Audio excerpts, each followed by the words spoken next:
Welcome back to Community Conversations. We have a really busy fall coming up here in Concord. If you've been keeping up with other episodes, we were talking about the New Hampshire Book Festival coming to Concord. If you've been paying attention, there's all kinds of other events and festivals. And we have one that we want you to be aware of to mark on your calendar and save the date for Walk a Mile in Their Shoes, hosted by the Crisis Center of Central New Hampshire. And with me, I have the experts all about Walk a Mile. We have Jess and Deb. Thank you for joining us. Walk a Mile is always the first Wednesday in October, so this year it will be taking place on October 2nd. So because it's the first Wednesday, you can even mark your calendar. You can start preparing for next year's, which is easy. So let's back up a second. Walk a Mile in Their Shoes, for those maybe who are new to Concord or just haven't been part of this event, what that entails, because it's a really fun event downtown that I think people absolutely should see for themselves. Sure. Walk a Mile in Their Shoes is a lighthearted event that raises awareness about a very serious issue, domestic and sexual violence. We ask community members, especially men, to put on their heels, but you can come in any shoes, and walk a literal mile, signifying a survivor's journey. And it starts right at the City Plaza arch and then goes down towards like Pleasant Street and back. And then back again, right? Correct. So it's not like an obstacle course. It's pretty flat pavement, easy to walk. You're not going to trip and fall probably. Yeah. Hopefully not. Hopefully not. Yeah. So tell me, because I heard it's the 10th year of Walk a Mile, what does that mean to you guys, and what signifies, and how are we celebrating the 10th anniversary of this event? I can go first. Sure. I am excited that we are going into our 10th year of Walk a Mile. We would like to honor the previous iterations of it, and we have something special planned to mark this momentous occasion for 10 years of this event. First and foremost, it's a nod to the success of Taylor Swift's Eras Tour, but secondary to that, it has been a decade, an era, if you will, so it has dual meaning, this year's theme. Good evening, everybody, and welcome to Walk a Mile, the 9th annual time they've done this. So this is wonderful. We're talking about survivors of domestic violence. This is such an important thing. This is such an important cause. This is something that often sits in the shadows, but we are bringing it out. We are here making a difference tonight. That's what I love about this. So during this 45th year, as we look toward our future, we can see some of the new and promising things on our horizon. We are about to move into a new home at 27 Warren Street, where we will not only be present in the community, but visible and accessible to survivors. This is a walk. It's not a race, it's just a walk, so take your time. A nice evening stroll down the streets here.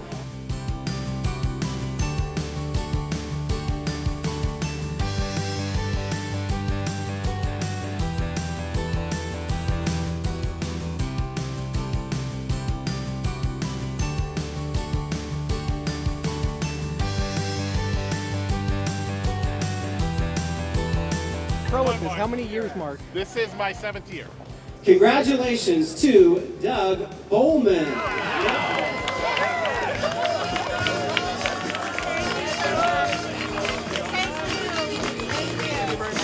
Now to the most individual dollars raised by one of our walkers tonight. The winner is a familiar name, Kevin Flynn. We're having your shoes. Okay, yeah. Kevin Flynn.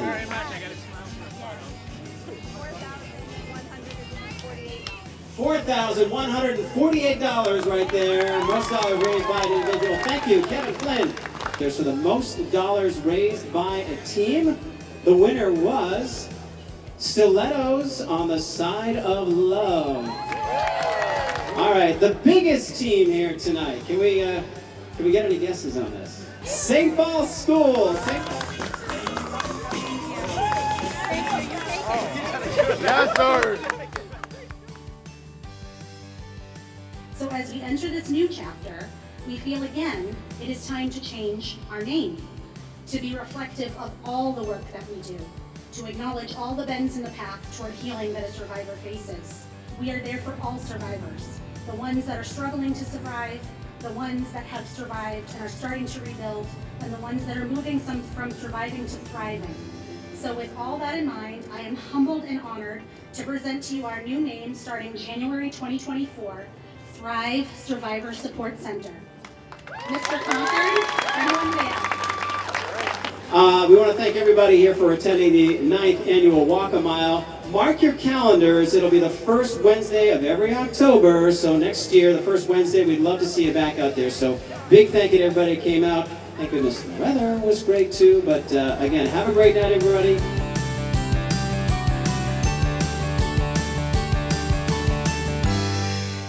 Okay, so when you're signing up for this event, which people still have time as of right now to sign up, can you sign up as an individual or do you have to be on a team? How does that work? You can sign up as an individual or on a team. It's very easy. If you go to the website, it will give you the option to register as the individual or to start or join a team. But being on a team sounds pretty fun. Being on a team is very fun. There's lots of team spirit. We have many returning teams, some of which who have been here for the last 10 years. The Pony Blister Bros, Eastern Bank Walkers. Then we have newer teams that come on every year. Yeah, that's awesome. The people who've been back for 10 years now, that's pretty great. Now, I understand, and I say I understand because I've been at the event before, that there are people who go around judging the shoes, and they're not just doing it just randomly. They are part of the event. Jess, tell us a little bit about sort of that part of the event as well. Yeah, so we have some great returning judges. They judge in different categories, and so sometimes that's a little bit of a surprise. A new category this year is really related to team spirit because we want to encourage teams to you know, get out there and show their spirit. And we also, you know, in the errors sort of way, we have been around since 1978. So 70s, 80s, 90s, like any of that could be a team theme, I'm just saying, so. So it's up to the teams. It's open to interpretation and creativity. Absolutely. What are some, not to put you on the spot, examples of team names? I should remember my team name. Emily will be kind of upset with me. What are some examples of the team names that you've seen so far? The Kids Are All Right. That was a very clever one. In our Tukey era, Okay. we have done, of course, the Pony Blister Bros and Eastern Bank Walkers. There's the Bougie Bangor Bankers. And then the Tortured Shoe Department would be Emily's team. That's Josh. my team. Yeah. There we go. And for the record, I remembered the team name. I was just playing it up. Of course I remember. Of course. So what are some of the shoe fashions that stand out to you over the years? I'll say my personal one is my friend Mark Lester, who I think is probably part of the Eastern Bank team, I Yes, believe. Always brings a really cool fashion, and he stands like 6'6" and is just always a consistent presence. Who are some other people or groups that you would recognize or shout out as like they bring it, you know? We have had some outstanding shoes over the years. There's, of course, Dana Dexter. I would be remiss to not talk about Dana, who the Best Shoe Award is named after the Dana Dexter Shoe Award. He one-ups his shoe every year. The heel gets higher. They get more outrageous every time. So definitely stop by to check out Dana's shoe this year. It's always a secret and a mystery. We never know what it will be until the day of. And then we've had other amazing glittered boots by like Betsy Johnson to stilettos to platform boots to go-go boots. That's awesome. Any for you, Jess, that stand out? Everything that Deb said, but I will also put a shout out to our friend Dawn Sullivan from St. Paul's School. Yep. Also very tall and also tends to bring it and stands, I don't know, everybody looks tall to me, but I'd say 6'8", At least. 6'10" sometimes. Yeah, it feels very, very tall. So yeah, the fact that he can walk, you know, down Main Street in those boots is pretty impressive. Yeah, Dawn is awesome too. He is. So He's great. yeah, so remind us again real quick. You don't have to memorize the website, but is registration information on your website for signing up? It is. If you go to www.cccnh.org/events, you will see the event right there, and you can click on the link and go to the registration page. Awesome. And we should have a link as well in the description if you're watching on YouTube as well. So that's always easy, single click, and definitely encourage people to get involved. And then there's also sort of everyone gets together afterwards. The judges that we mentioned, they go around figuring out all the winners and everyone gathers. And we have sort of a locally famous person who MCs the whole event, right? That is correct. Sean McDonald will be Yep. back with us again this year to MC. We're very excited to welcome him back for his 3rd year. Yeah, he's awesome. He did a terrific job last year when I was there, and he's the WMUR people. They very professional and good MCs, good hosts. Yeah. So what else do we have going on at the Crisis Center?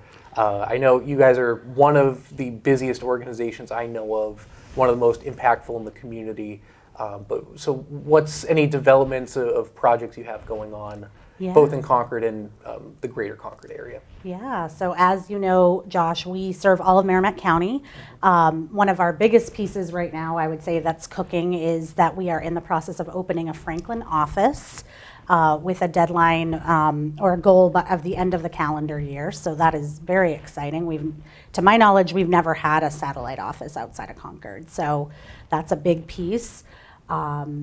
And additionally, some people may be aware that we're in the process of changing our name. So we have been known as the Crisis Center of Central New Hampshire. We will be the Thrive Survivor Support Center, hopefully in the month of October. We actually revealed the name at WHAM last year. That was fun. It was fun. It was a little bit of a surprise. And so we're sort of behind the scenes getting all of that done. And I would just say overall, we're always busy, as you said, but also we're just growing. I think we're growing in different ways. We have really expanded our education, our prevention education work. We're still busy as ever, answering our hotline 24/7. Yep. So growth, Yeah. growth. Yeah. Yes. And at some point, you guys had moved locations, too, Yes. right? I mean, Yes. that's kind of old news at this point, but just for Right. people getting caught up, you changed locations, We right? did, Yep. yeah. So we were fortunate enough to be able to relocate our office to Warren Street, so 27 Warren Street we are located at. And we've been there almost a year. So November will be a year, which That's- is hard to believe. I remember the ribbon cutting, like, Yes. as if it was yesterday. Yes, same. Yeah. Yes. Now, how else, and this is for either of you, I mean, obviously participating in WHAM and helping raise money and support a great cause, how else can the community support you? What else are you looking for from folks in terms of whether it be financial or advocacy, volunteerism, all of the above? I would say all of the above. We are always looking for volunteers to help on our hotline, but also to table at community events, be with us, or be with our educators in the schools. We are always in need of donations for our emergency shelter, be it gift cards or any kind of toiletries or household items. And then, of course, monetary donations are always welcome as well. They help the agency Always. run, keep Yep. the doors open. Yes. Yeah. Yeah. The only thing I'd add to that is just events like Walk a Mile and or donating.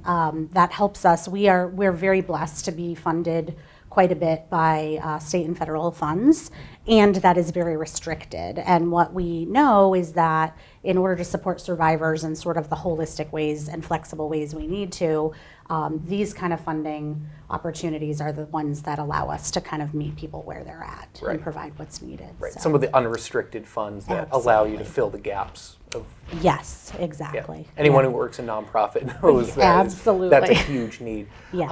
And I certainly wanted, you mentioned Don Sullivan, which of course reminded Yeah. me, such a fun event last year was Mr. Concord, which I was fortunate to volunteer my time and talents to participate, which was, for those who aren't familiar, the Mr. Concord pageant, which I believe was held in the spring last year of 2023 and is coming up this October. So just a month from now.